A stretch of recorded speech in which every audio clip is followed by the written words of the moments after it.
Good morning. This is Tom Morgan with Ulisse Di Corpo. I am incredibly excited for this interview because only a matter of weeks ago, a great friend of mine, Will, introduced me to the concept of syntropy. And it struck me as one of those ideas that has sort of been waiting around to find you for a long time.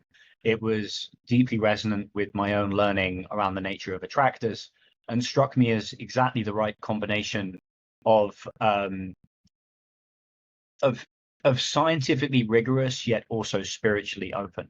Um, and I think it's worth us exploring that within the context both of your work and also what it means for people listening, because I found this to be a much more applicable scientific concept than many of the other kind of dry abstract ones we run into. So welcome, welcome. Thank you for Thank joining. you.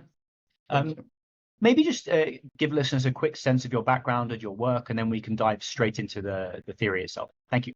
Well, I developed this theory of syntropy in 1977.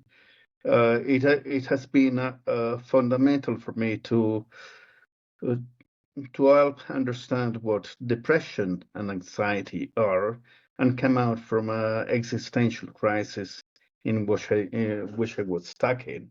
So since I found it very useful for myself, I first developed it in the field of psychology, but I must say no one was really interested because there are some ideas that are not so intuitive at the beginning. Then I developed it in the field of statistics, where I did a PhD. And the dean of the faculty of statistics, when he saw the work that I did, he said, "Oh, this is the theory of syntropy of Luigi Fantapié." I didn't know anything about Luigi Fantapié. He had died in 1956, and his works were just impossible to find. But the dean of the Faculty of Statistics was a close friend, had been a close friend of Luigi Fantapié. So I started developing this idea with him. He was the only person really interested in what I was doing with syntropy. Then when he died, I was left alone again with this idea. And in 1996, I wrote a novel trying to describe what this idea meant in a practical way in everyday life. And what was strange is that many coincidences or synchronicities started happening, leading me in a specific way. But still, it was not well accepted, this idea. Then in 2001, I married Antonella Vannini, and she decided to enroll again in at a university. She did a master thesis on syntropy, then a PhD, and we started working on this topic together. From that point on, we were involved in conferences, and we started writing together books on the topic. A group that was very interested about this theory of syntropy was the dean of the Faculty of Engineering in Princeton. And we wrote, I don't know if you can see it, not it doesn't put, Syntropy, the Spirit of Love is the book. yes. And so it started moving, but for some reasons, it's not a theory that is well accepted from the mainstream. I've been approached several times by people telling me to stop working on syntropy. And yes, I know. And I didn't. I went on working on Syntropy, and then we were removed from Wikipedia. If you search Syntropy on Wikipedia, you'll not find it. Our pages on Syntropy have been removed in all languages, and you're taken to negentropy, which is a totally different concept. So it's strange. With Antonella, we often wondered why there was this deep censorship on Syntropy. Our first idea is that the basic idea of Syntropy is that there are not only causes acting from the past, but there are also attractors acting from the future. So the world in which we are living is not a cause-effect world, but it is a supercausal world in which causes and attractors are continuously playing together.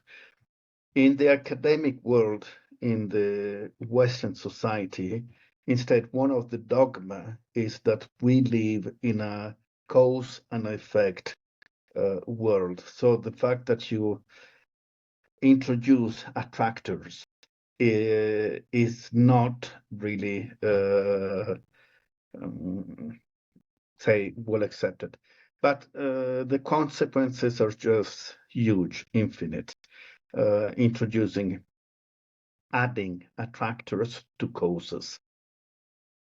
Yeah, it's for me, the moment you give something the scarlet letter of pseudoscience on Wikipedia, it's like a Streisand effect that I know I have to go and read about that topic. And that kind of scientific censorship for me is usually a sign that there's something extremely taboo. In fact, I gave a presentation at the start of this year to a finance conference, kind of cheekily titled The Greatest Taboo in Western Civilization. And the topic of the talk was attractors. And I have my own theories as to why we reject that idea so incredibly, like, in my opinion, irrationally. And I think part of it is due to the left hemispheric dominance of our society. And the left hemisphere is fundamentally competitive with the right, but also has a much weaker holistic understanding of the world. So let's step back for a second. To someone who hasn't read that book, to someone who's coming to your ideas completely new, can you explain what you mean, firstly, by supercausal, but also, like, how does your theory relate to entropy and neg entropy in sort of layman's terms, if you will, if possible? Yes. Okay, well, I'll now describe the theory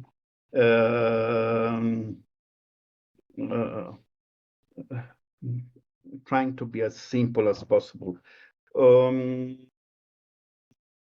If you take the fundamental equations, like we all attribute E equal mc squared to Einstein, but E equal mc squared was developed before the first person publishing it was Oliver Hefside in 1890, then Poincaré in 1900, and Olinto de Pretto in 1993. Olinto de Pretto was a friend of the father of Albert Einstein.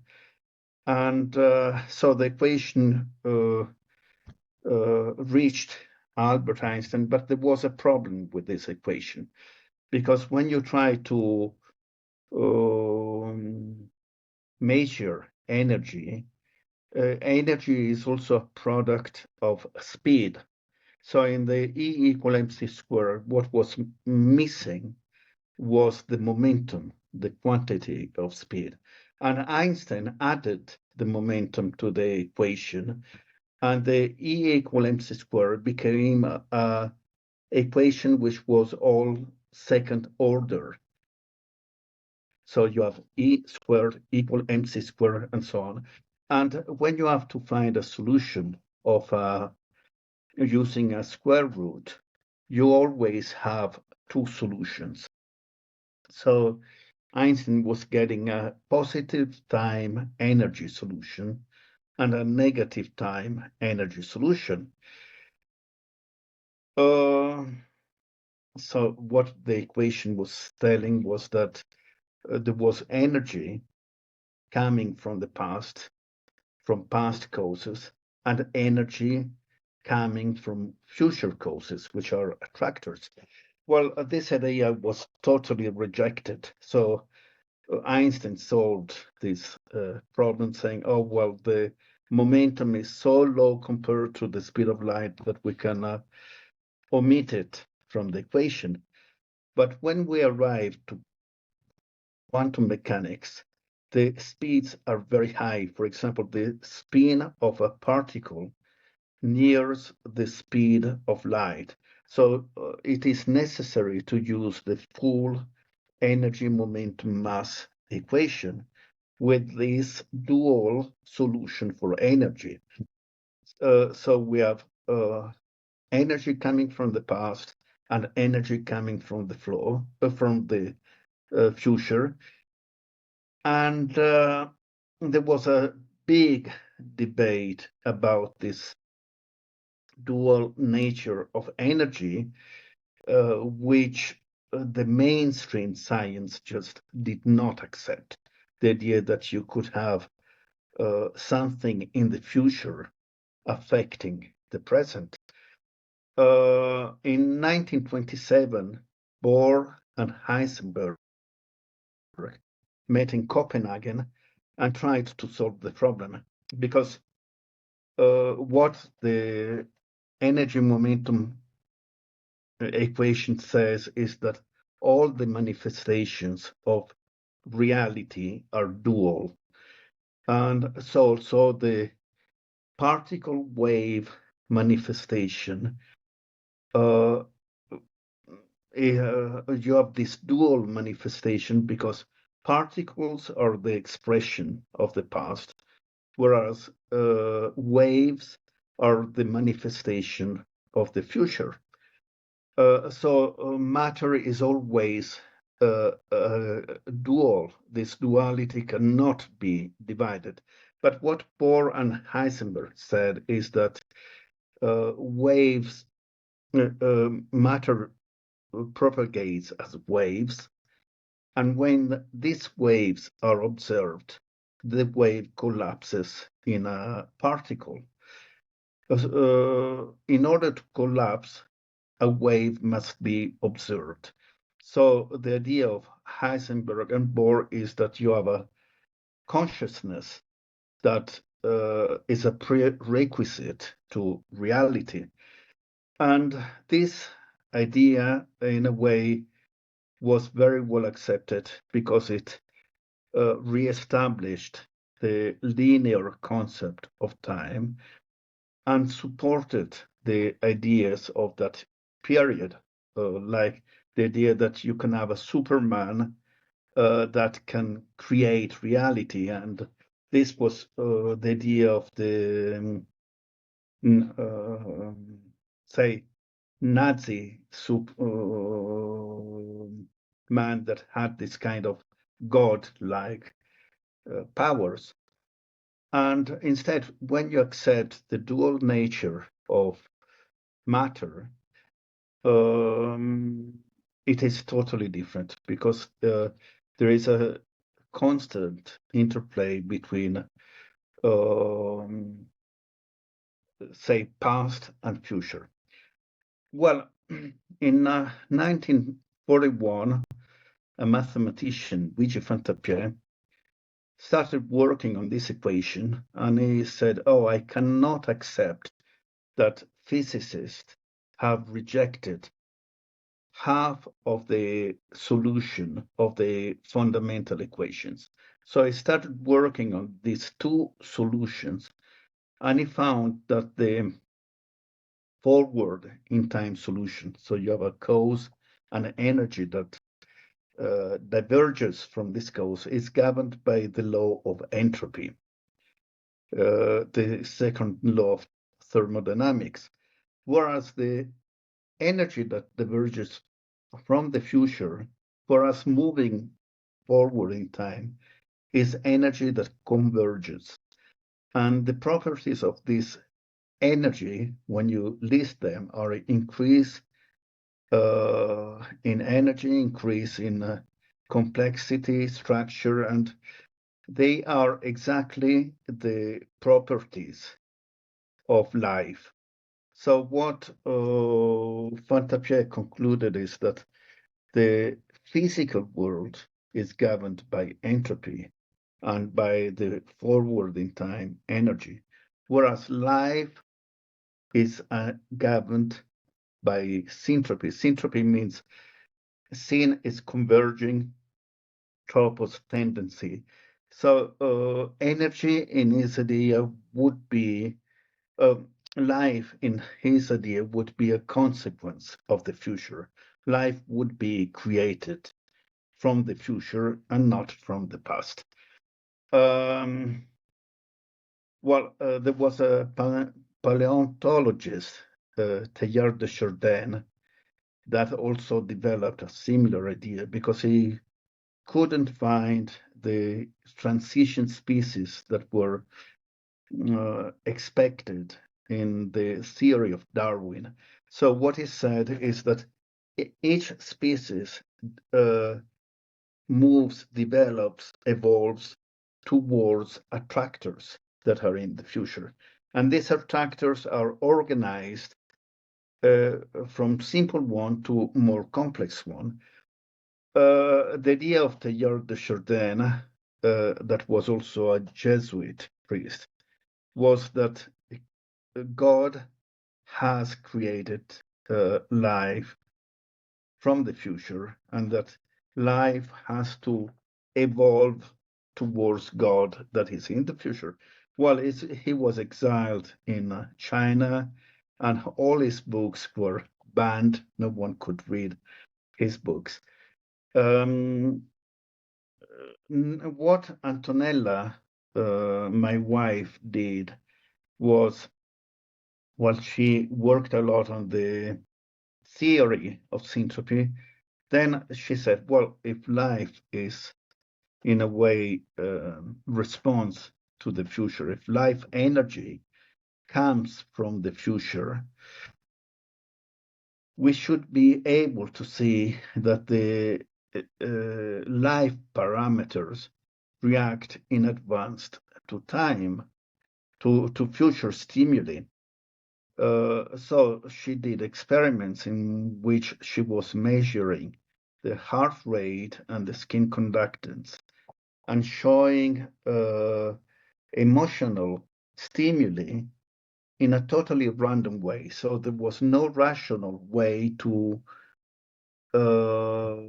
guess what was going to come. But the heart rate and the skin conductance were reacting in advance to time. So it's like if we have beside the, let's say, usual perception, it's like if we have another type of perception, which is in the autonomic nervous system, what we usually call the heart, that allows us to feel the future. And we constantly have to choose between what the head tells us and what the heart tells us. The problem is that the information, these emotions that we can feel towards the future, don't provide us with rational information. We feel an attraction, but we don't know why we are attracted in that direction. Well, this can be used in many times when you have to do a very quick decision. It is usually wiser to follow what the heart tells you and not what the head tells you, because the head requires a lot of time to process the information, whereas the heart tells you immediately if you have to go in a direction or in another direction. So it can be very important in decision making when you have strategic choices that have to be done extremely fast. So some people call this inner feelings intuition. We are able to intuit the future, and some of the big managers, for example, Steve Jobs, he was totally focused on these inner feelings in order to do the right choices. The problem is that when you focus so much on these inner feelings, you need to solve the conflict that comes between the rational side and this intuitive side. I don't know if it was clear what I said. It wasn't just clear, it's beautiful, because you start kind of in the cosmos and the abstract and you bring it back down. Because I think what people miss a lot of the time is that if this really is a force of evolution, it must act on us somehow. And the reason why Dr. Ian McGilchrist's framing has been so helpful for me is because he's basically saying that we're imbalanced towards the brain's left hemisphere, which is, the head, shorthand, and that the heart and body are the right hemisphere, but it is largely non-verbal, emotional, and somatic. So it's this situation where you do have these two choices, but one of them appears to be essentially non-logical. And so I believe that it's incredibly important for people to consider that impulse is often coming with more information and intelligence than perhaps our culture would understand. If you could clear something up for me, though, which is that my brain immediately gets scrambled by the idea of information coming from the future. The way I think I've understood your work, but tell me if I'm wrong, is that what attractors show us is that there is a better way to go, maybe even an optimum way to go. That we have free will within the context of all the things we can do. Our head can direct us way off into, the quote unquote wrong track. It's just head and heart working together can take us on this optimal track towards greater life and greater personal evolution. Am I thinking about that the right way? Yes. Well, the problem is that we can feel the future, but it is totally invisible. So we can see the past, but we cannot see the future. An example, one of the forces which is a mystery in physics, which we cannot see, is gravity, and it affects us constantly. According to this model, gravity would come from the future, not from the past.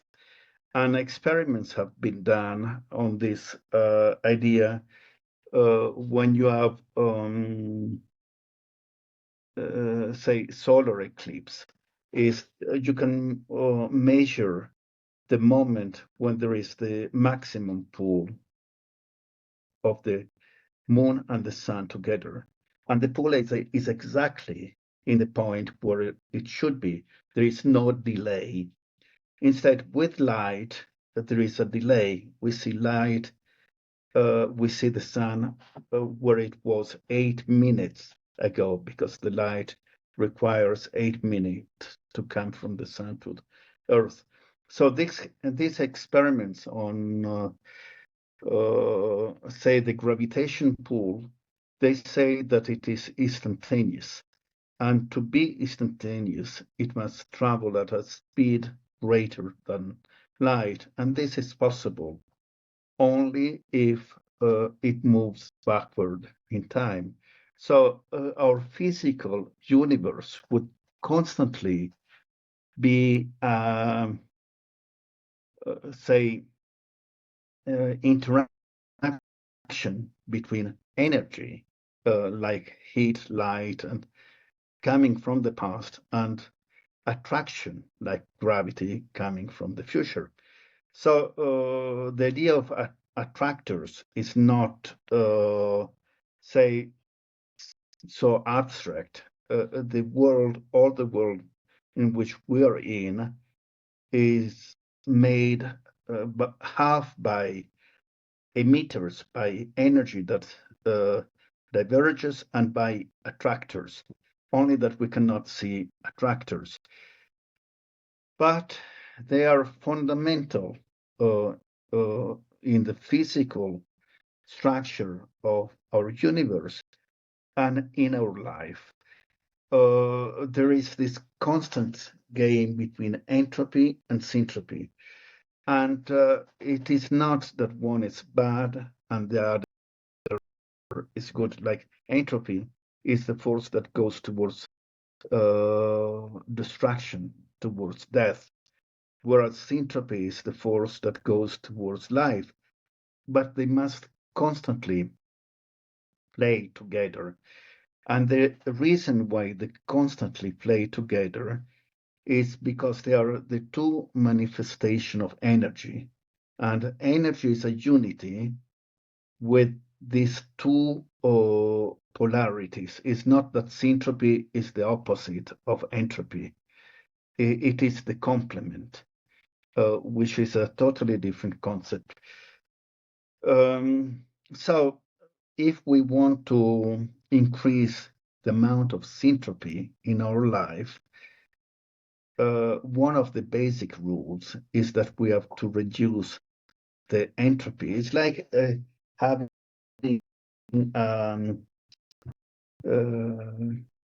I don't know, you call it a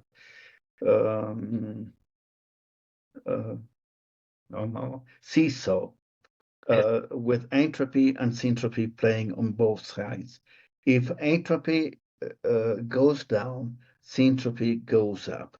So this means that if we're able to live a life with little entropy in it, we will have we will increase the flow of syntropy, and that means we will increase the life energy that arrives in our life. And the way how we feel this life energy is that when we're going towards the attractor, the flow of energy increases and we feel warmth and heat in the autonomic nervous system. And this usually is named love. So when we are heading in the right direction, we feel love. When instead we are heading not towards the attractor, this flow of energy reduces and we feel emptiness in our autonomic nervous system, coupled with the feeling of death and suffering. And this is usually named anxiety. So it's like if we have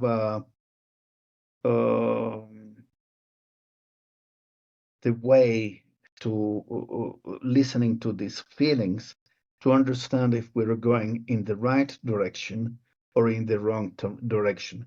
Unfortunately, nowadays, most people are not going towards their attractors.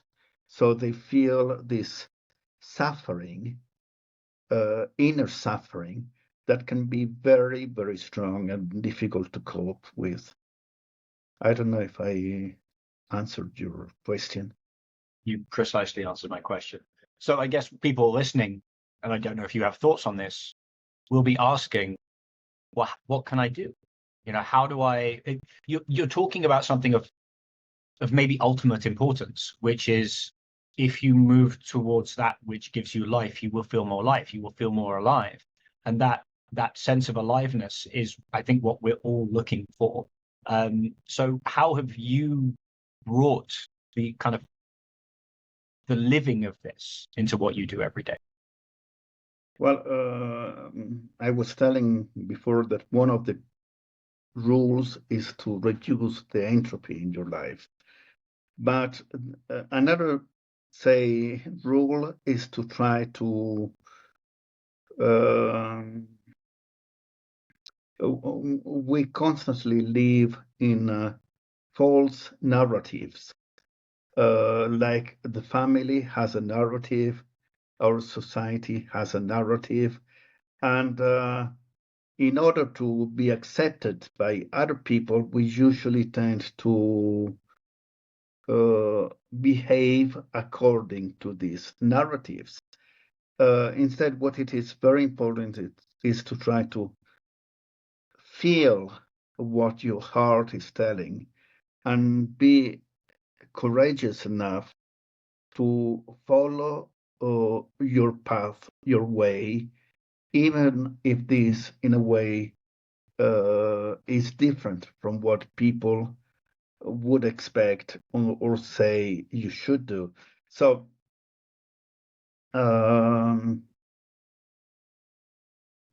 you need to be, in a way, to have faith in what you feel and to be brave and courageous enough to follow your feelings. And this is not easy because we tend to give a meaning to our life, not following our heart, but according to the way how other people judge us.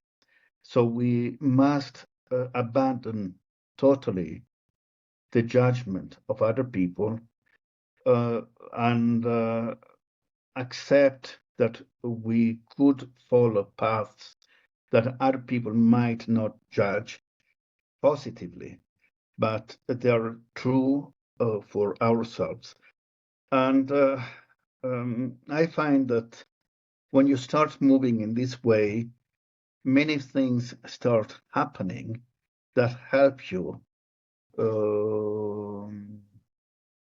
in this process. It's like what I often told, what we often say with Antonella, it's like if we are assisted, like if a invisible reality, which is greater than us, helps you in this process.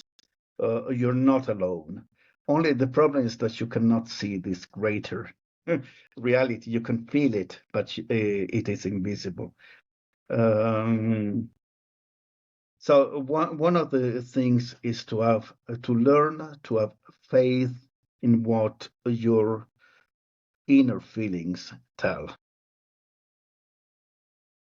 Now, the other thing that I found, and you mentioned it earlier, is that when I'm on the right track, I tend to witness a cluster of synchronicities. Is that something you've found as a guidepost? And how does synchronicity fit into your theory, if it does at all? Well, I've had incredible synchronicities. Maybe I can just tell you some of them. Oh, please. But the idea is that the future always tries to express itself. So there are elements that apparently seem not connected that become connected by these future attractors. I'll tell you just two of them. I got my degree in psychology in 1981. No one was interested in this theory because the idea that you can have attractors and causes that retroact from the future was just no one believed it or seemed too strange.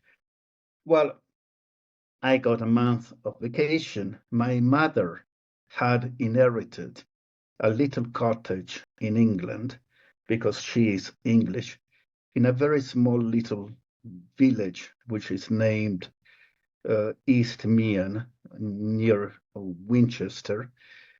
And I went there. It was the 29th of July, 1981. It was the day of the royal wedding. So Charles and Diana were getting married. There was only one pub in that small little village. And a boy of this village told me, "Oh, why don't you come to the pub? I'll introduce you to an Italian girl." And I said, oh, an Italian girl in this village with only 400 people living it. It was just, the idea was strange. I met this girl, which I must say was very attractive and beautiful. And so she said, oh, yes, I come from Italy. And since it was so strange, I said, oh, do you come from Rome? And she said, oh, yes, I come from Rome. She had a high school age. So I said, do you go to the Kennedy High School, which had been my high school? And she said, oh, yes, I go to the Kennedy High School.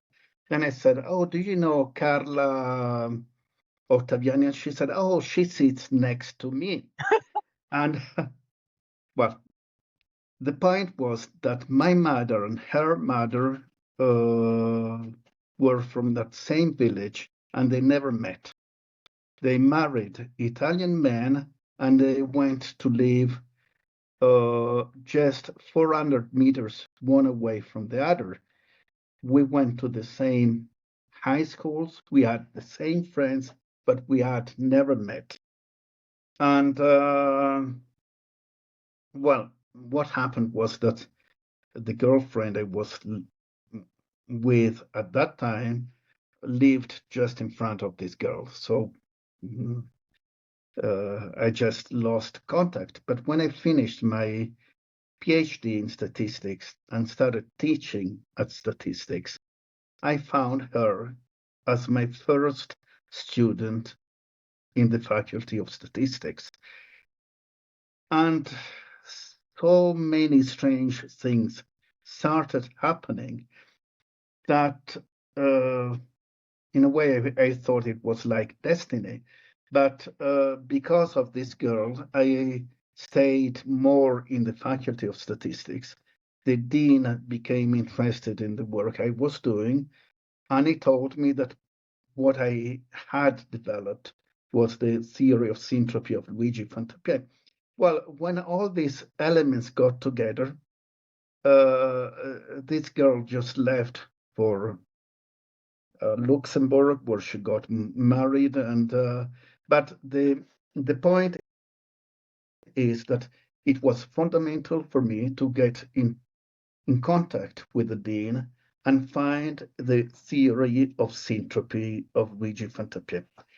Another point of this coincidences was that the day when we met, which was the 29th of July 1991, was the day of the 25th anniversary of the death of Luigi Fantapie.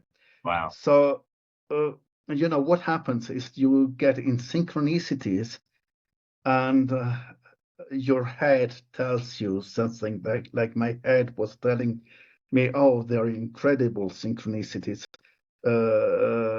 This is my destiny. Instead, the aim was to take me to Luigi Fantapie, that I had not yet discovered. Well, another very strange coincidence happened in 1996-97.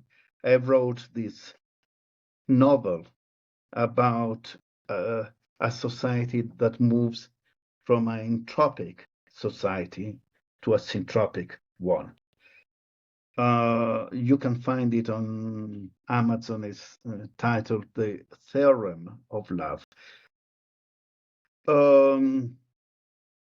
I wrote it in just 1 month. It was so important for me to put it in a very simple way. I didn't know what to do with this book. Then I went to a vegetarian restaurant, which is just next to my place in Rome. I sat with a friend. We chose a table, and the owner came and said, oh, no, you cannot sit there. We have just finished a presentation of Ayurvedic products, and we have to remove that table. I asked, do you do presentations of books? And she said, oh, yes, we also do presentation of books. And if the book talks also about the vegetarian diet, we provide everything for free. The place and so the book had 2 lines about the vegetarian diet. And when I received it, I contact this person again, and she told me, "Oh yes, yes, I remember very well about it. Come this evening to the restaurant."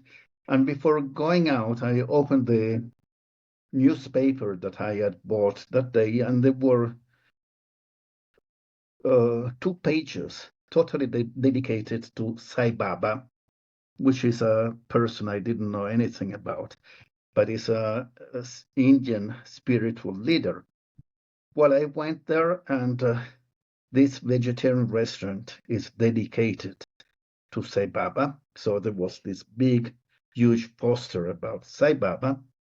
And at a certain point, a waiter came by and said, "Oh, Syntropy, what Luigi Fantapia was talking about, no one knew anything about Syntropy." And we started talking, and he knew everything about Syntropy. So I asked, "Why don't you introduce me the day I'll come to do the presentation of the book?" And I said, "Oh, yes, yes, I'll do it with great pleasure." And so when I did the presentation of the book, oh, there were maybe 70 people there, and they were all followers of Sai Baba. This waiter, Maurizio, he said, "Oh, I was struck by the book because the author never presents himself, and the message is exactly the message of love of Sai Baba." And what I really impressed me most, he said, was the date that was chosen. The book starts on the 23rd of November 2026. And he said, this date is the 100th birthday of Sai Baba. And Sai Baba has always said that he will reincarnate in that date, and the era of love will start on the 23rd of November 2026. I didn't know anything about that. It just was, I checked immediately some books, and it was real. Well, what happened was that the people there at that presentation, they believed that I didn't write the book, but it had been written by Sai Baba, and I had just been the pen of Sai Baba. So this was another very strange coincidence. But at the end, beside this Sai Baba group, no one was interested in Syntropy. So I was again alone with this theory. Then everything started moving when I met Antonella, and we started working together. It's fascinating because just even over the last few weeks, I've run into a lot of different sources talking about either 2025 or 2026 as this pivot point, which everyone assumes is going to be kind of a disastrous pivot point. But I've increasingly been thinking about this idea of moving from entropic to syntropic and what it would mean. And it's very funny because having reflected on this for a better part of 10 years, it seems to me, aside from the neurological, conceptual, philosophical blocks that we have from the attractors themselves, there's this idea that our culture does not support a syntropic way of being. That if you follow your bliss, the doors will not open because, for whatever reason, the market economy and the world of constraints that we live under is somehow divorced from the intelligence of the universe that we live in.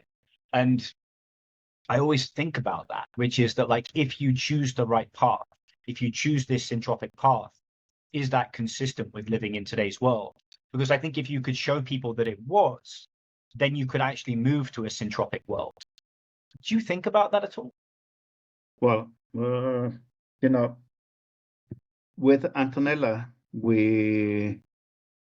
uh, we asked a lot ourselves why Syntropy was totally censored, blocked, and not only in Wikipedia, but also in Western scientific journals, like we have published with no problem in Islamic scientific journals, or in China, but in the West, these ideas are not accepted.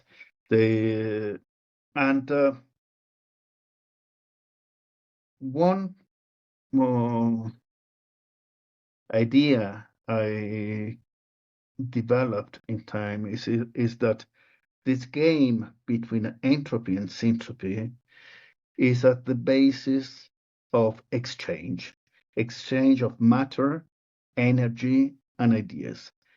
Like, for example, plants, in order metabolism, you have anabolic and catabolic. One is syntropic and the other is entropic. But in order to have this exchange, you need a mean. Like, for example, plants use water in order to exchange matter and energy. Humans use blood and the lymphatic system. Society uses money. So the power of money is that life energy of society, in a way, gets into money. And who controls the money controls the society. So it's not so much parliaments or politicians or what that controls society, but who controls money really has the power on society. What I found interesting is that central banks in Western countries are all privately owned. Also, the Fed is not of the US government, but it is privately owned. And that is because of historical reasons. So one of the key elements in society is to maintain this private control of money. Whereas syntropy would tell you that money, since it is fundamental for life energy, it should be controlled by state-owned and public central banks. And this is the kind of conflict that we have nowadays. There is a part of the world that is moving towards public-owned central banks, and these are the BRIC countries. Instead, the West countries are staying in this idea of privately owned central banks. In the past, whoever moved away from this model of private central banks was just removed. Like, for example, Allende, Saddam, Gaddafi, but also Kennedy. Kennedy in June 1963 signed the executive order, which is 1110, that gave the power to the Treasury to print dollar bills. And these were named silver dollars. And 2 billion silver dollars were printed. And when he was killed, in just a matter of 1 week, all the silver dollars were removed from the market. So the problem with Kennedy was that he was moving the control of money from a private group to the government. And I think that the big conflict that in which we are in this moment at the planetary level has to do with this, with the private or public control of money. And from a syntropic point of view, one of the basic elements is that society moves towards public control of money. So central banks should be public and not private. And this is something that individuals have no power in it. It's just something that is too great.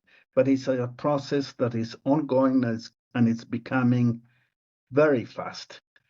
And probably it will take a matter of, say, a couple of years to be concluded. And at that point, I think that we can start moving towards a syntropic society. I don't know if this was clear or not. Extremely. I think you've just made a lot of Bitcoin holders very happy with that argument. But when you said the first part, it always makes me very curious, which is when people reject your work within the scientific establishment in the West, or you get censored from Wikipedia, do they tell you why? No, they don't. I think that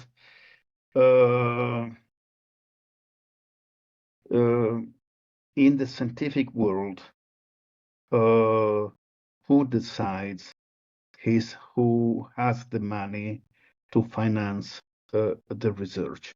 So if who controls the money doesn't want an idea to be published or developed, there is no way to publish.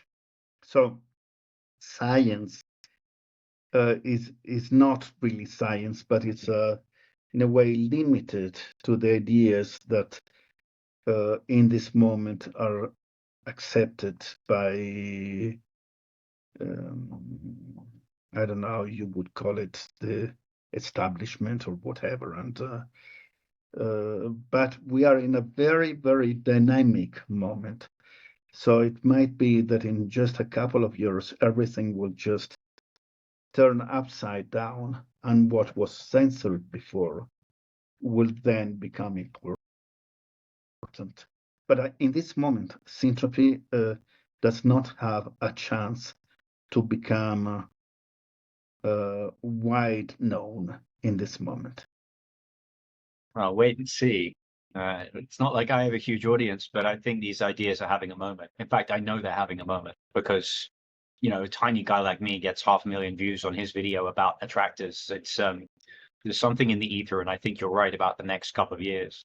We're coming up on the hour, and I don't want to take too much of your time. Yes. So let's talk about that. You know, like what people who are coming to your ideas fresh, what do you want them to know? How do you want them to bring these ideas into their lives and out into the world? Any final message you want to leave people with? Well, the key point is just to have faith in what your heart tells you, even if you don't know why. And so we are part of something greater that I don't call it God or what, but it's Syntropy has an intelligence, and it is important to recognize this intelligence of the invisible side of reality. Well, we've put many books, also free online. Some can be downloaded on Amazon as Kindle or printed. And maybe if someone is interested, I would suggest to look at our website, which is syntropia.it, and it is also in English. And I don't know. It's just things just happen then. Well, maybe this conversation is another little proof of concept. Ulisse Di Corpo, thank you so much for your time today. Thank you for the work that you've done. Thank you for persisting in the face of discouragement, and thank you for making time for me today. Well, it has been a pleasure.